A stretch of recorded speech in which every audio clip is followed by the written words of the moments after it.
Chapitre 1. Comment nous avons obtenu le livre de Mormon. Lorsque Joseph a 14 ans, de nombreuses églises disent qu'elles ont la vérité et il ne sait pas laquelle choisir. Un jour, Joseph lit Jacques, chapitre 1, verset 5 dans la Bible. Si quelqu'un d'entre vous manque de sagesse, qu'il la demande à Dieu. Joseph a besoin de savoir quelle est la véritable Église. Il décide donc de le demander à Dieu.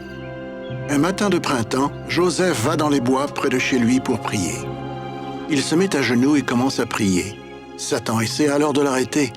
Joseph prie plus fort en demandant de l'aide à notre Père Céleste. Notre Père Céleste et Jésus-Christ apparaissent à Joseph dans une colonne de lumière. Notre Père Céleste montre Jésus et dit « Celui-ci est mon Fils bien-aimé. Écoute-le. » Joseph demande à quelle église il doit se joindre. Jésus lui dit de ne se joindre à aucune, parce qu'elles sont toutes dans l'erreur. Quand Joseph parle de ce qu'il a vu et entendu à certaines personnes, elles se moquent de lui. Les dirigeants de nombreuses églises de sa région le persécutent.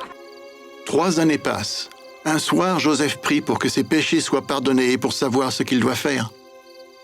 Un ange qui s'appelle Moroni apparaît et parle à Joseph d'un livre qui a été écrit sur des plaques d'or. Joseph doit traduire ces plaques en anglais. Après le départ de Moroni, Joseph pense à ce que l'ange lui a dit. Moroni revient 2 fois de plus cette nuit-là. Le lendemain matin, Joseph va au sommet de la colline Cumorah qu'il a vue en vision. Il y trouve une grande pierre. Il soulève la pierre avec un bâton qui lui sert de levier. Sous la pierre se trouve une boîte faite de pierre. Lorsqu'il regarde dans la boîte, Joseph y voit les plaques d'or. Moroni apparaît à Joseph et lui dit de ne pas prendre les plaques, mais de revenir le même jour de chaque année pendant 4 ans. Chaque fois que Joseph y revient, l'ange Moroni lui apprend quelque chose.